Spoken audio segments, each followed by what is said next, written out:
Why will you insist on building condominium? Dahil kikita ka doon sa contractor ng condominium na may porsyento ka doon, kaya pinag-i-insist mo yung condominium.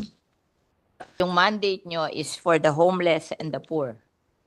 Yun ang question ko sa DSUD. Bakit pinaprioritize yung middle class when your mandate is to help the poor and the homeless?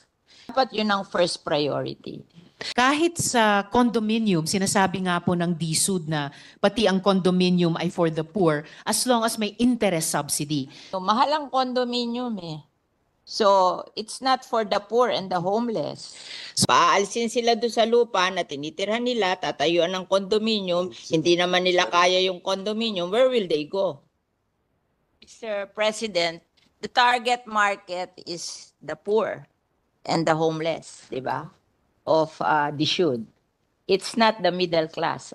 Can I get an answer from that? Kasi yung binasang mandate ni Senate Minority Pro Leader, it says that yung mandate nyo is for the homeless and the poor. Yes, Mr. President, good gentlewoman. And that is why sa existing budget ng NHA, meron nga din pong 1 billion pesos para sundin ang utos dun sa Mandamus at isa pang 1 billion pesos para sa housing for victim survivors of calamity. So, total of 2 billion sa NHA budget para pa lang sa dalawang programang yon. That's for the middle class. That's not for the poor. Ito pong government funds heavily subsidizing yung housing programs for the poor. Kaya in the magnitude of billions of pesos. Yun namang pong disenyong... Sabi mo, wala sa budget eh. Isusingit pa lang sa budget pero ang priority would be the condominium. Na sinasabi mo 3.2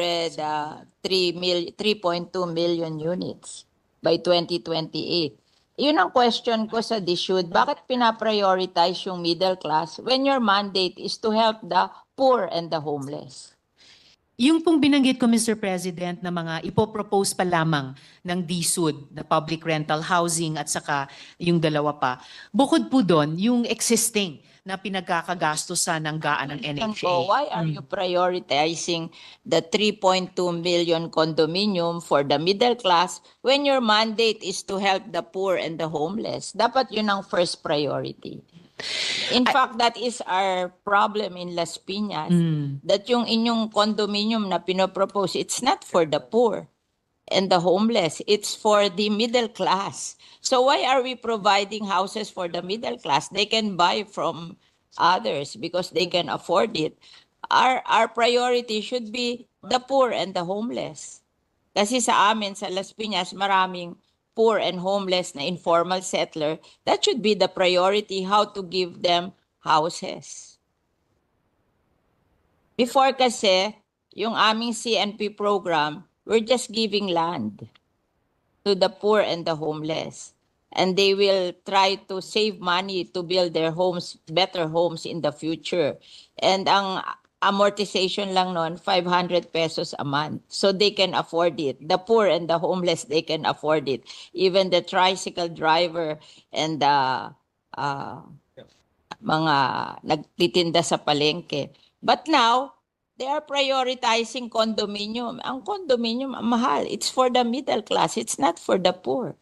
Tapos paaalisin nila doon sa lupa yung poor, lalagyan nila ng condominium. Saan nila dadalhin yung poor?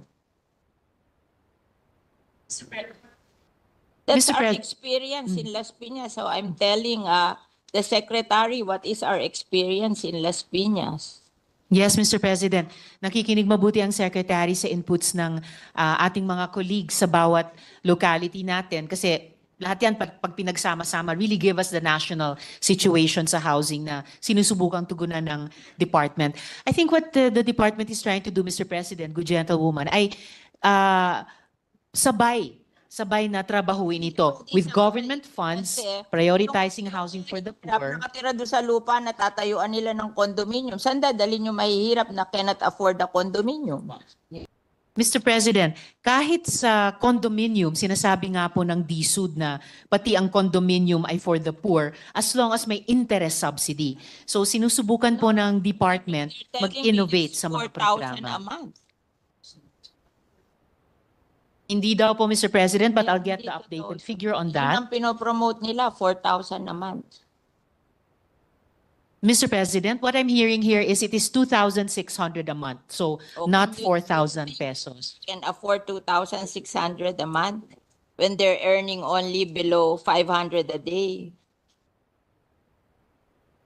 Kasi ang kino-question ko is yung model na condominium. Mahal ang condominium eh. So, it's not for the poor and the homeless. So, Mr. President, sa ini-evolve na programang 4PH ng department, bukod pa po dun sa pinag-uusapan natin kaninang government subsidy, may nauna ng proposal na interest subsidy para dun po sa mga mahihirap na mag-elect tumira dun sa mga condominium na yon or mga medium rise na iyon. At meron din pong proposed na amortization subsidy in partnership sa LGUs. Kasi ang amortization, pag lupa lang ang binigay mo, 500 pesos a month. Yan ang experience namin sa Las Piñas. Now, pag condominium, magkano? Ang proposal po sa ngayon dun sa amortization subsidy in partnership sa LGU ay 1,500 pesos a month. 1,500 pesos. So, ang ina-announce sa amin, 4,000 a month. Okay. This is amortization subsidy. Amortization po na yan. Ito yung base pa lang. Base pa lang ito. Wala pa yung Per month yun, ano? subsidized na. Kasi pagka nag-check yung LGU. 1,000. I just want the should to reconsider their condominium concept for the poor. Kasi parang hindi kaya ng mga mahihirap sa amin. Paalisin sila doon sa lupa na tinitirhan nila, tatayuan ng condominium, hindi naman nila kaya yung condominium, where will they go? Tama. Hindi sila beneficiary. That is what will happen. Oh. Whereas if yung lupa dinivide sa kanila, 500 a month lang. Oh, mas safe yun. Bakit tatayuan ng kondo? Mr. President, ang sinasabi po ng Secretary ay kahit dun sa mga lupa na sa ngayon tinitirhan ng mga informal settlers, kung dun din magtatayo ng mga halimbawa medium-rise condominium, sila rin mismo ang titira doon. So it's in Hindi nga nila obedience pa rin. ma-afford eh. That's where this comes in, Mr. President, na Afford eh. yun yung That's the problem. yun po. Why will you insist on building them condominiums when you can distribute the land to them 500 a month lang? Ang babayaran nila. Why will you insist on building condominium? Dahil kikita ka doon sa contractor ng condominium na may porsyento ka doon kaya pinag-i-insist mo yung condominium. O Actually, bakit nyo ini-insist ang condominium? Payag naman yung mahihirap na i-distribute na lang yung land sa kanila and that's 500 a month. Mr. President, kung naalala po ng good gentlewoman, last year, sinimulan na nating i-advocate dito sa floor na to at nagbukas ang DSUD doon na yung dinedevelop nila noong 4PH program, wala pa po yung usapin ng government guarantee, ay maging bukas na i-implement in tandem sa mga proven na programa na sinusuportahan natin tulad ng CMP. Promoting that and I don't think that's practical. That That's is why I'm questioning you para mag-isip kayo uli kung tama yung ginagawa nyo kasi nakalagay sa mandate nyo to help the poor and the homeless. Yes. But the poor and the homeless cannot afford the condominium. Why not distribute the land under the community mortgage program na 500 a month lang ang ano nila? But ayaw nyo nun. Katulad namin, itong inyong NHA, ay some of the people na homeless sa amin along the River Drive na hindi naman pwedeng ibigay sa kanila yung easement ng ilog. They are being relocated to Naik.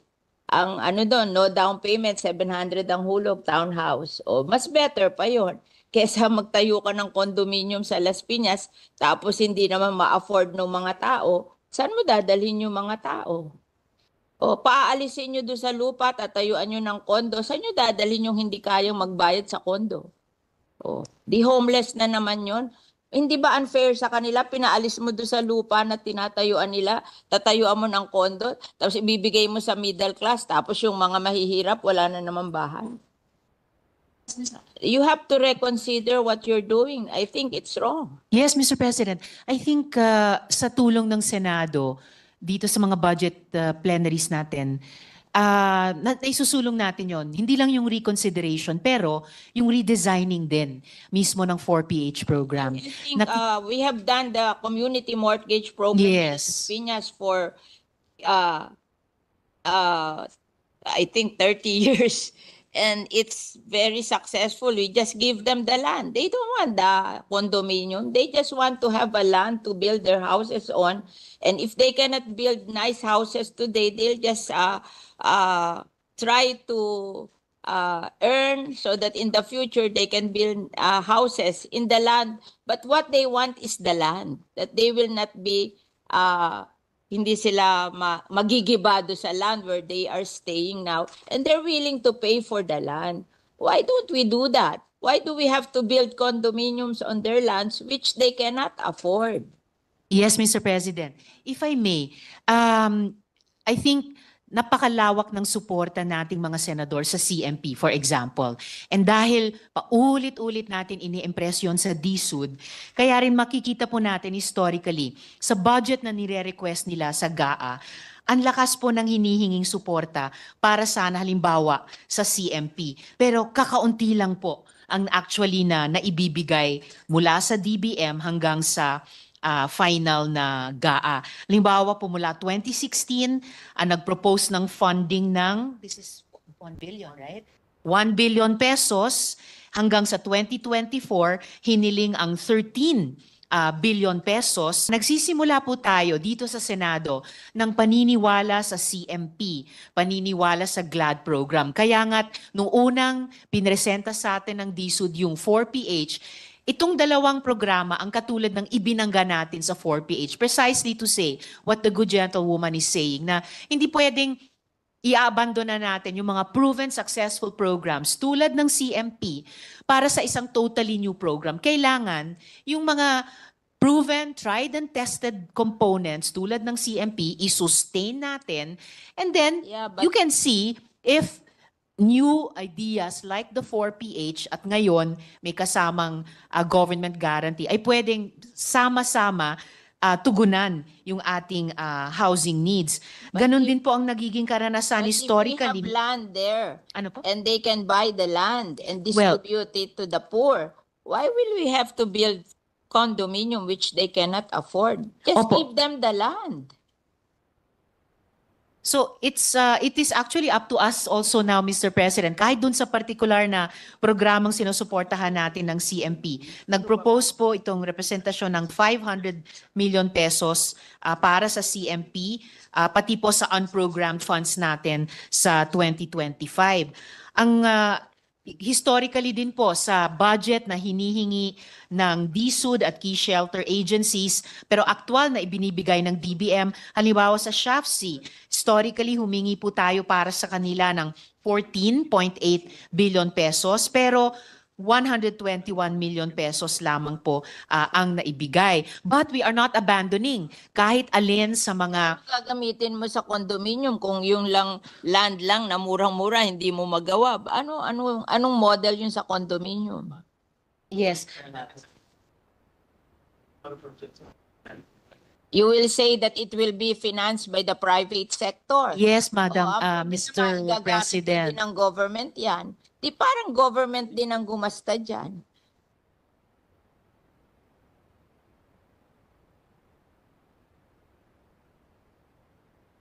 Kasi kami, in Las Piñas, we're very successful sa CMP program.